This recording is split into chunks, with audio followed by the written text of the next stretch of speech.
क्या आप गॉड में बिलीव करते हैं? अगर हाँ, तो कितना? तो यही सवाल जो है इस चैप्टर के ऊपर भी बेसिस है। इसमें एक किसान होता है जो अपने भगवान के ऊपर इतना विश्वास रखता है कि उसको एक लेटर लिख डालता है।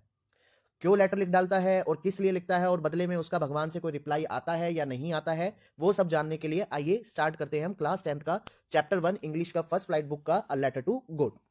तो इस कहानी में शुरुआत में बताया गया है एक मात्र हाउस था उसका पूरी घाटी के अंदर, ठीक है, जो पहाड़ी की ऊंची ऊंचाई पर बना हुआ था।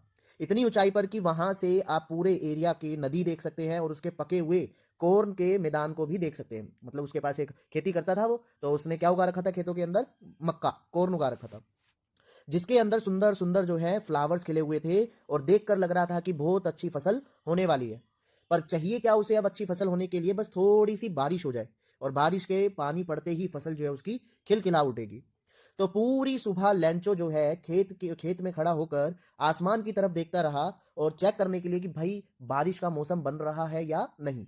किसानों में या पुराने आदमियों में ना जो मौसम देखकर मतलब आसमान देखकर ना बता देते थे कि बारिश कब होएगी कैसे।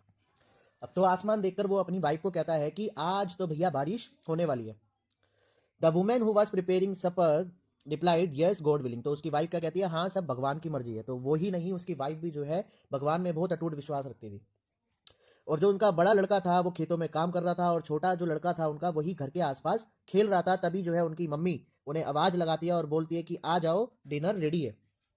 तो खाने का समय था। जैसे ही लेंचो ने प्रिडिक्ट किया कि बड़ी बड़ी ड्रॉप्स जो है रेन की वो नीचे गिरने लगी और नॉर्थ ईस्ट की तरफ ह्यूज जो बड़े बड़े माउंटेन्स है क्लाउड्स के, वो दिखाई दे रहे थे उसके खेतों की तरफ बढ़ते हुए। एयर बड़ी फ्रेश थी और स्वीट थी। मैन जो है वो बाहर चला गया, ठीक है, उस फीलिंग को एंजॉय करने, जो रेन जो है वो आने वाली है उसकी ठंडी हवाओं को महसूस करने और जब बारिश आएगी तो उसकी बूंदों को फील करने के लिए। When he returned, he exclaimed, "There, these are not raindrops falling from the sky. They are new coins." वो क्या कह रहा है? ये कोई बारिश की बूंदे नहीं है जो आसमान से गिर रही है। ये सब क्या है? मेरे लिए तो कोइंस की तरह है। बड़ी ड्रॉप जो है वो 10 सेंट के बराबर है और छोटी बूंदे 5 सेंट के बराबर है। ऐसा इसलिए कहा क्योंकि बारिश की बूंदों की वजह से उसकी फसल अच्छी हो जाएगी, जिनको वो बाजारों में बेचकर अच्छे पैसा कमा सकता है। तो इसलिए उसने इनको बारिश की बूंदों को पैसों से कंपेयर किया। तो बड़ा ही सेटिस्फाइड दिखाई दे रहा था वो, ठीक है, और उसके जो फ्लावर वगैरह थे जो है वो भी बड़े अच्छे खिलखिला गए थे पानी में और पूरी जो है बारिश का उसमें खेतों में पड़ गई थी। लेकिन अचानक क्या हुआ? एक स्ट्रॉन्ग विंड आई और रेन के साथ साथ बड़े बड़े ओले भी जो है गिरने चालू हो गए। हेलस्टोन्स मतलब ओले, ठीक है। These truly did resemble new silver coins. बिल्कुल कैसे चमक रहे थे? सिल्वर कॉइंस की तरह। The boys exposing themselves to the rain ran out to collect the frozen pearls. तो जो बच्चे अभी अपने आप को बारिश के अंदर भिगो रहे थे वो भागे और क्या करने के लिए? इन छोटे छोटे ओलों को जो मोती की तरह दिखाई दे रहे थे उनको उठाने के लिए, ठीक है। फ्रोजन पर्ल्स मतलब जमे हुए मोती। It's really getting bad now exclaim the man. अब आदमी बोला, अरे यार ये तो बहुत बुरा होने वाला है, बस जल्दी से जो है बारिश निपट जाए, मतलब ओले गिरना बंद हो जाए। बट ऐसा नहीं हुआ जैसा उसने सोचा। 1 घंटे तक तो जो है बारिश होती रही ओलों के साथ। जो गार्डन था, पूरा पहाड़ था, पूरा जो उसका कॉर्न का फील्ड था, पूरी घाटी ओलों से भर गई। जहां देखो वहां दूर दूर तक सफेद दिखाई देता, जैसे कि पूरा एरिया नमक में कवर हो गया हो। सारे पेड़ों पे से पत्तियां झड़ गई। कॉर्न जो तो है, कॉर्न का जो उसका खेत था वो पूरा डिस्ट्रॉय हो गया। फ्लावर जो उगे हुए थे वो सारे चले गए और लैंचो की तो आत्मा दुखी के मारे परेशान हो गई। जब स्टॉर्म रुका, तूफान रुका, वो अपने खेत गया और वहां जाकर खड़े होकर अपने बेटे से बोलने लगा कि अगर लोकस्ट का झुंड भी हमारे इस पर हमला करता तो तब भी हमारी फसल काफी अच्छी खासी बच जाती। बट लेकिन इन ओलों ने तो कुछ भी नहीं छोड़ा भाई। इस साल हमारे पास कुछ भी फसल नहीं होगी, ठीक है। वो रात उसके लिए बड़ी ही दुख भरी थी। हमारा वर्क, हमारा सब कुछ मेहनत वगैरह जो है कुछ काम नहीं आई। इस साल जो है हमें भूखा ही रहना पड़ेगा। But in the hearts of all who lived in that solitary house in the middle of the valley, there was a single hope, help from God. तो उस एरिया में अकेले रहने वाले उस व्यक्ति के मन में, जो अकेला रहता है इतने टाइम से, उसके मन में एक विश्वास था कि कोई उसकी मदद करेगा। तो कौन करेगा? वो थे उसके भगवान, जिसमें उनकी आस्था बहुत तगड़ी थी।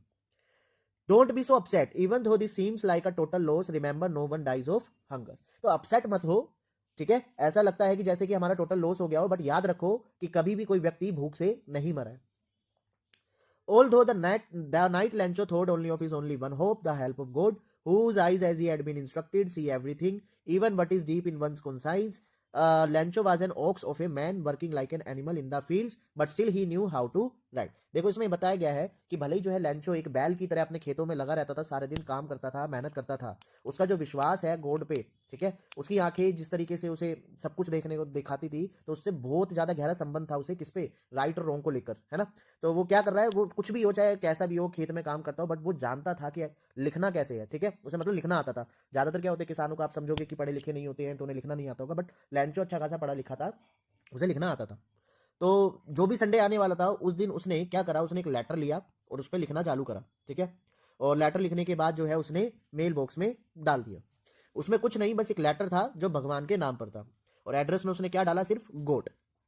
और क्या लिखा उसने कि अगर गॉड आप मेरी मदद नहीं करोगे, मेरी फैमिली और मैं इस साल भूखे ही रह जाएंगे। मुझे 100 पीसोस, पीसोस करेंसी है, ठीक है, हमें चाहिए ताकि मैं अपने खेत में दोबारा काम कर सकूं और नई फसल आने तक मैं जो है अपने आप को भी, अपनी फैमिली को भी खाना खिला सकूं।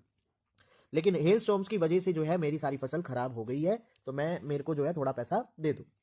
और एड्रेस में उसने टू गॉड लिख दिया एनवेलप पे, और लेटर को जो है लेटर बॉक्स में डाल दिया।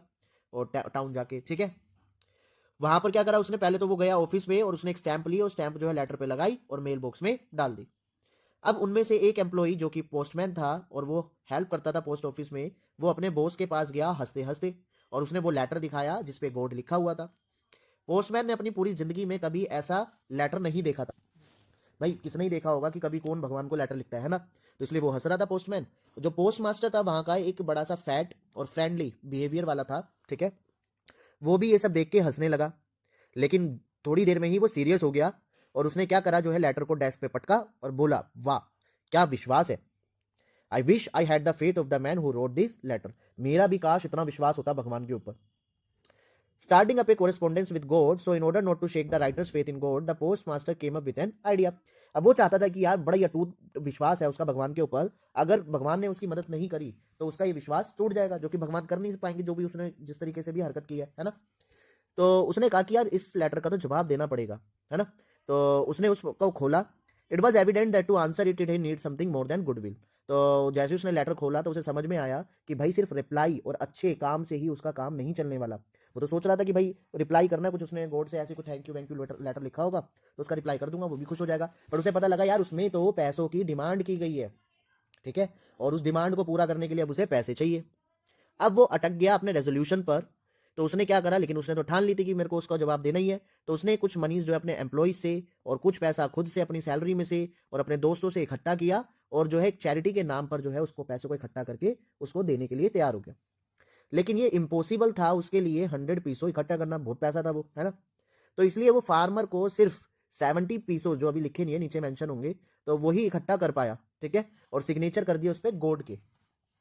अब अगले संडे लैंचो जो है जल्दी आया, जैसे कि वो आया करता था, और उसे पता था कि लेटर उसके लिए आने वाला है। It was the postman himself who handed the letter. Postman ने उसे खुद लेटर पकड़ाया। While the postmaster experiencing contentment of a man who has performed a good deed looked on from his office। और जो पोस्टमास्टर था वो अपने office से ये सब चीजें देख रहा था, उसे सेटिस्फाइड हो गया था कि भाई उसने काफी अच्छा काम किया है एक बंदे का हेल्प करके, उसे लगेगा कि भगवान ने हेल्प करी है। लैंचो लेकिन कार्ड देख के जरा सा भी सरप्राइज नहीं हुआ, क्योंकि उसे एक्सपेक्टेड था कि भाई आना ही है ना। और पैसे जब निकाले तब भी देखकर वो आश्चर्य नहीं हुआ, वो उसका कॉन्फिडेंस था कि आना ही आना था। बट लेकिन वो एंग्री हो गया जैसे ही उसने मनी को काउंट किया और कहा कि गॉड तो ऐसी गलती नहीं कर सकते हैं, और ना ही लैंचो मना कर रहा है कि जो उसने पैसे रिक्वेस्ट करे थे वो 100 पीसोस थे, है ना। इमीडिएटली लैंचो जो है विंडो पे गया पोस्ट ऑफिस के, और उसने पेपर और इंक मांगी और पब्लिक राइटिंग टेबल पर जाकर उसने लिखना स्टार्ट किया। और इस समय लिखते समय थोड़ा टेंस था वो, ठीक है, और उसकी शक्ल से पता लग रहा था। जब वो रुका तो वो विंडो पे गया, उसने एक स्टैम्प खरीदी, उसको चिपकाया और अपने फिस्ट से उसको ठोक कर चिपका दिया। जैसे ही लेटर उसमें मेल बॉक्स में गिरा, पोस्ट मास्टर गया और उसने उसको निकाल कर खोला। उसमें लिखा था कि गॉड, जो मैंने पैसा मांगा था मैं उसमें से आपने सिर्फ 70 पीसोस ही मेरे को भेजा है, मुझे बाकी का पैसा भी भेज दो, ठीक है, मुझे पूरे पैसे की जरूरत है। बट लेकिन इस बार आप मेल के जरिए मत भेजना, क्योंकि पोस्ट ऑफिस के एम्प्लॉइज जो है वो सारे बंच ऑफ क्रुक्स है, बेईमान है। नीचे लिख दिया लेंचो। मतलब क्या हुआ, उसे लग रहा था कि जो 100 पीसोस मांगे थे उसने भगवान से, तो वो तो उन्होंने पूरे ही सेंड करे होंगे। बट ये पोस्ट ऑफिस वाले क्या है, इन्होंने 30 पीसोस जो है चोरी कर लिए और सिर्फ मेरे को कितने दिए, 70 पीसोस। तो इसलिए कह रहा है कि ये सब बेईमान लोग हैं, तो आप पोस्ट ऑफिस से आप मेरे को पैसे दोबारा मत भेजना, ठीक है। देखो यही बड़ी सबसे बड़ी आयरनी है इस चैप्टर की, ठीक है, कि जिस बंदे ने जिसकी हेल्प करी, मतलब बिना कोई अपने उसके लिए अपने प्रॉफिट के लिए उसने हेल्प करी, लोगों से पैसा इकट्ठा करा उसकी मदद करने के लिए, एंड में उसी को बेईमान घोषित कर दिया गया है। तो यही इसकी चैप्टर की आयरनी भी है जो आपसे क्वेश्चन में पूछी गई है। ठीक है, होप चैप्टर काफी अच्छा है, और ये चैप्टर ऐसा है कि आप कितने भी बड़े हो जाओ ये चैप्टर जरूर याद रहेगा आपको, है ना। बहुत ही अच्छा प्यारा चैप्टर है। तो प्लीज अगर आपको वीडियो अच्छी लगी हो तो लाइक कर देना और चैनल को सब्सक्राइब करना ना भूलना। और इसके जो ऑथर है वो है जेल फुंटिस, GL फुंटिस। ठीक है, थैंक यू।